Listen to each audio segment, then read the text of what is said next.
Hello, and welcome to another episode, or rather not episode, another reading of my story called The Smith in the Night. Uh, in case, uh, in case you missed the last one, I will go ahead and summarize. Uh, Stolzer and Gellerherter had made their way back to the smithy. They had stayed the night there, and now we meet them again the next morning. After a brief council meeting, we have Stolzer coming, returning home, or returning to the smithy with Eisner and Anna, with a few guests. And we will come to meet them in just a few moments. And please don't mind the sound of the heater in the background there. It's rather cold. So, let's go ahead and get started. I'm gonna get my water here.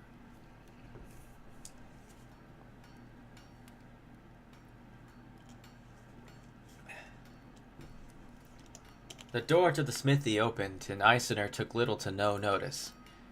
His hammer shaped steel expertly on his anvil. The metal hissed as it tasted his sweat. Then, intense energy demanded his attention. The old smith scoffed and ignored it. Waves of energy passed through him and he continued to remain silent. Voices called to him, but the steel spoke sweetly. Steel recognized his pain and took him to new heights. He didn't need to argue with his work. His work conversed with him in ways no other human could. "Papa, we have more guests."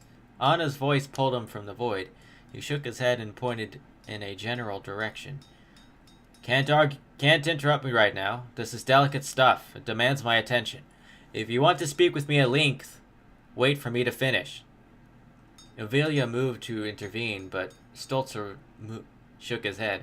He motioned for them to head into the yard.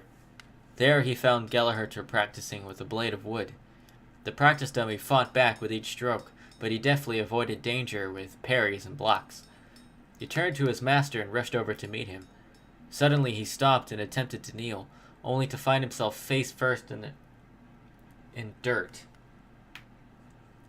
Gellerherter brushed himself off and then knelt before Helia in reverence. Now, Gellerherter. Stolzer spoke highly of you. Stand up and let me see you.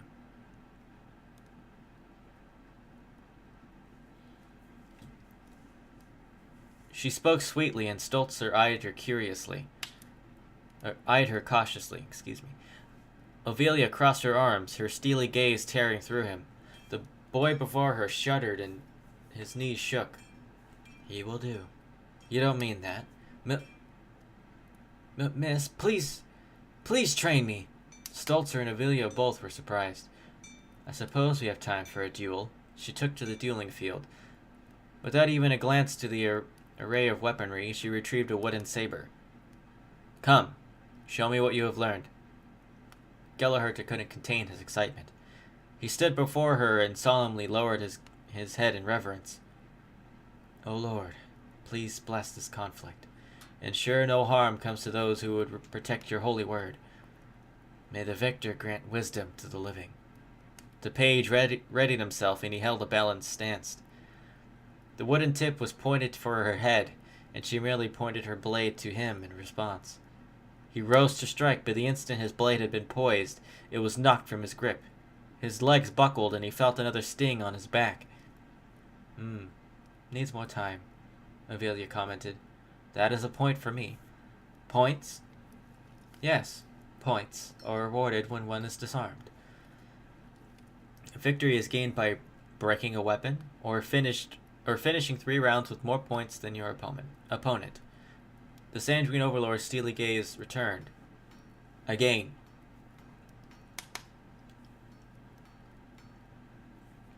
He reached for his weapon and led with his right flank, only to be met with more pain.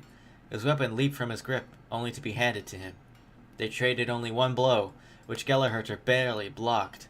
The force behind it caused him to lose his balance and fall to one knee, only to have his weapon break in two another instant later. Good, good. When you wish to become a knight, I will allow it. Helia turned to leave. She nodded to Alphonse, and he escorted her outside. Brief him, at least. The boy must know what he is in for. She was met with Eisner. The master smith towered over the Sandrine overlord, and he raised an eyebrow at her. What did you want? Sir, you would reject your Sandrine over... Alphonse's bark was met with a raised hand. You are in my smithy. I supply you with weapons. Either you obey the rules of my house, or you will never be welcomed here again. The master smith met Alphonse's gaze with his equally terrifying aura. We wanted to speak to you at length of the weapons we collected the last night. Helia nodded to Alphonse, who headed for their horses. He retrieved a trunk and headed inside. Everyone was gathered at the table now. They stared at the surface anxiously, save for Eisner. He stroked his beard when a dark weapon was placed onto the table. Get that monstrosity off my table! Eisner roared, and he shifted back in his chair. The sword seemed to breathe on its own. Around the handle seemed to have an otherworldly leather held together with wire. Who makes these weapons? Helia seemed to take his fear and latch onto it. His name is Valtieri, a vampire smith. He used to be a human, the best of the best. No one made steel like him. He found ancient techniques through sheer trial and error. The man can harness the power of the soul cube. Eisner shook his head and held onto a nearby counter. Where can we find him? No one knows! Once he was turned, his workshop was empty. His tools, weapons, everything.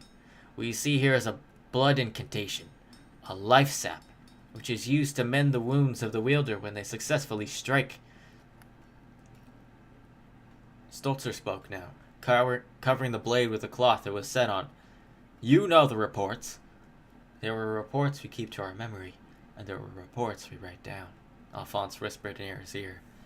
The Grand Library is his domain, and information is collected there. The Sandrine Overlord wished for me to tell you this, though damning the situation may be. You are familiar with their weaponry, I understand. Helia motioned for Alphonse to take the trunk and its contents away. He obeyed diligently. Aye, my duties and bad luck take me to their lairs one way or another.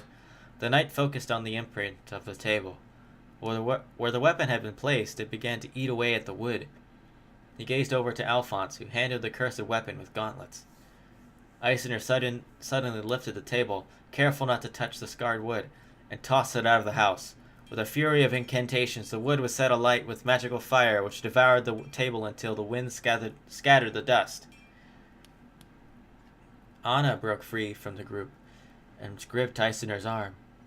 Her emerald gaze seemed to quell the rage within, his breathing quieting. The old smith knelt to his apprentice and rested his paw on her head. Thank you, little one. I forgot myself. He smiled and took her into his arms. Valtieri, that bastard of a man who makes weapons for the insurgents. Helia's thoughts penetrated into Alphonse's mind, who woke from his own thoughts. I need you to keep an eye on Stolzer on your mission. I sense the three, Eisner, Stolzer, and Valtieri, may have known one another at another period.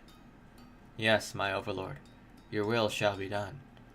Alphonse's brow furrowed as he took to his own thoughts, the connection being severed almost indefinitely.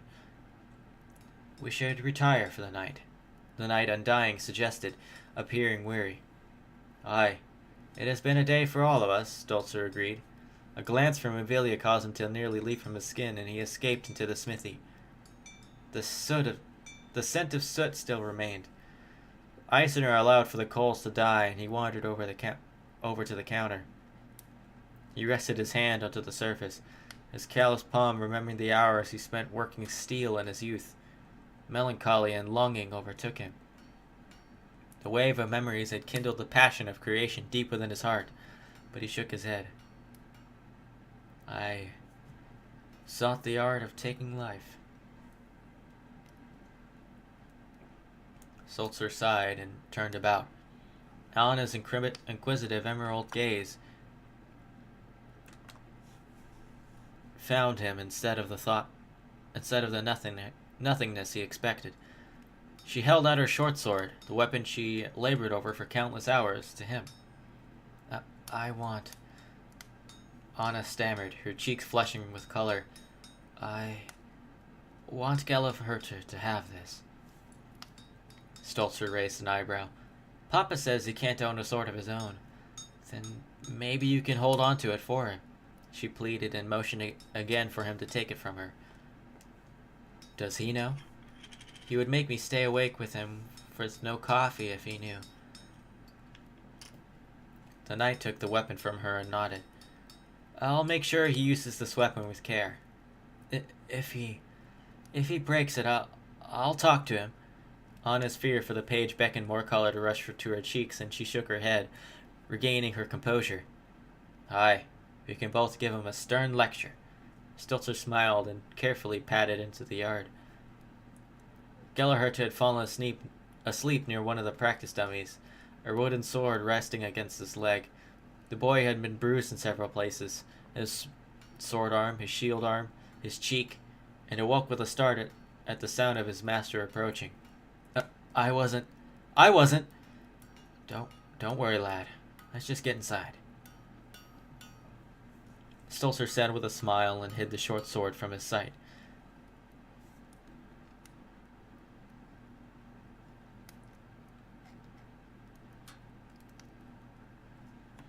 Several weeks had passed. Sanctuary's western district was composed of deciduous forests and farmland, producing much of the foodstuffs for the ancient land. Breweries and wineries, run by elves and dwarves alike, greeted the passing Sanctuary and Templar band with supplies as they ventured to their destination. The company of Sanctuary and Templar had set camp near an abandoned building several hundred yards away. A cliff blocked their location from being compromised and allowed for only one way of entry. A password had been set for the band to enter and re-enter, whistling Eisiner's work song. They observed the building with telescopes and took intricate notes of the ongoings. Those who left, when supplies were readied, how many heads occupied the place. Shingles and other accoutrements of the house were falling apart. Paint had faded and many areas had massive gaps in the woodwork. Holes where the windows should be, with various crates and other boxes strewn about at random. The encampment of the Templar was sparse. At dawn they would tear down the tents and douse the fire with magic. There were 3 tents, for Stolzer and Gellerherter, one for Alphonse and another for his squire. She was about 15 years old and nearly towered over Gellerherter. The girl's sense were alert at all times, and her nose was almost always in an ancient tome of one kind or another. Frequently she retied her hair into a messy bun or a ponytail, and she spent more time accommodating the page's inexperience by taking care of the horses, the weapons, and other gear. She took stock when she woke and before she slept without fail. Her dark hair, when not tied, reached her shoulders. Alphonse and Stolzer mainly took command of the watch. The place has been on tight schedule for quite some time. An eagle cried overhead while Stolzer whispered to Alphonse, who took the letter attached to the bird's leg. Seems like they're trying to make something happen. They have operation during the day, which is odd. The Night Undying scribbled for quite some time, attaching several notes and pictures they had drawn of the establishment. He mouthed some arcane words to the bird, who took to the skies with one mighty beat of their wings. There were no thralls, Stolzer murmured as he made a few more notes, and doodled in the leather-bound book he kept. The journal had been filled to the brim with faces and descriptions. Unusually high amount of vampire activity in this region, which doesn't make an ounce of sense. To us, maybe, but to them it makes perfect sense, Alphonse thought aloud. I'm waiting for further orders from Helia to come. She will decide if we are to strike or wait for reinforcements. The Justicar raised an eyebrow and was met with more silence. If you have the spot for a moment, I will send up your ward and train with Gellerherter for a while. I'm getting stiff. Aye, we still have some time. I could talk strategy with everyone later. Talking strategy sounds like a chore. Yes, I will appreciate any news with, if... Another eagle soared over them. This time, several notes were attached to its legs. The bird seemed to be weighed down by the notes. Alphonse scratched his head for an instant before he pulled the letters. He motioned for Stolzer to come closer. Aye. Ovelia's writing. What a twit to send them ahead of time. His comment caused Stolzer to snicker. He skimmed over several of the notes and blinked when he found a device folded neatly among the envelopes. His eyes focused onto Stolzer with a newfound intensity. Pay attention. This will play only once. Stolzer pressed several buttons on the device. Ovelia's icy gaze stared into the camera as the message was activated. She sipped at a mug of coffee, their blonde hair hanging past her shoulders. Stolzer, Alphonse. The Sandrine overlord was interrupted by a little voice in the distance. Not now, Mommy is busy. Wait over there for me, okay? What did I just witness? Stolzer thought and blinked in surprise. Alphonse, Stolzer. We just intercepted a message from our friends in the Western District. The plant you have been caring for has borne fruit after all. She reached for a document as she spoke and held it aloft. You are to begin the ritual on my command. When the eagle flies past noon, begin. I will be there by nightfall. Signed by A.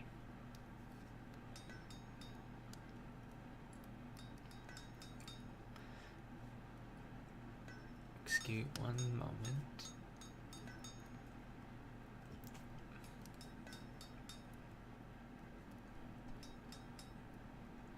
Sorry, I lost my place.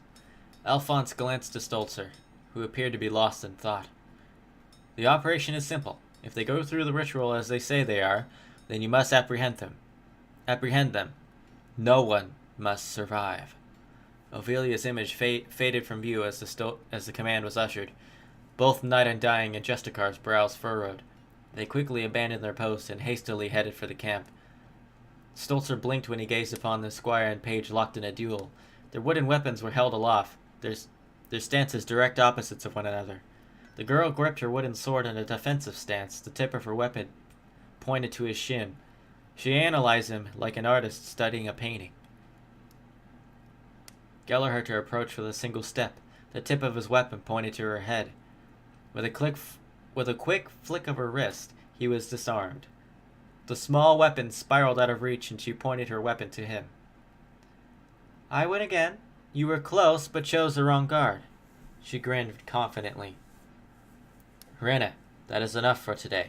There will be no more instruction. Alphonse ordered and motioned for them to approach. Rene and Gellerherter both stood at attention. Enough. At ease, you two. Alphonse shook his head and laughed. We have orders now. Since we are in the field, formalities can wait. They waited expectantly for him to continue. Ovelia wants us to apprehend a ritual. I can take a few guesses as to what it is, but I am afraid the two of you will lie in wait until we return. This mission is far too great, even for us. You will take our supplies, save for what you can carry in this pack, and destroy the rest. No signs that anyone was here at one point must remain. Alphonse pointed to a sack near the fire as he finished the explanation. The sack seemed otherwise ordinary, though Stolzer's trained eyes told him differently. Sir, Gellerherter blurted after a spell of silence. This thing is endless. I don't think we can... Alphonse snickered. The camp was shrouded in silence. They busied themselves with destroying evidence of their camp. Now you two. Alphonse handed them both weapons before he continued. Take these and head east. There will be a couple of Templar stationed there. Let them know who you are. Let them know who you are, who your masters are. They will know to take you in and ensure your safety. If you do not return before tomorrow, you're to risk you to ask for their aid and get reinforcements. Understood? Gallagher and Rena took their weapons silently. They gave him a nod of recognition.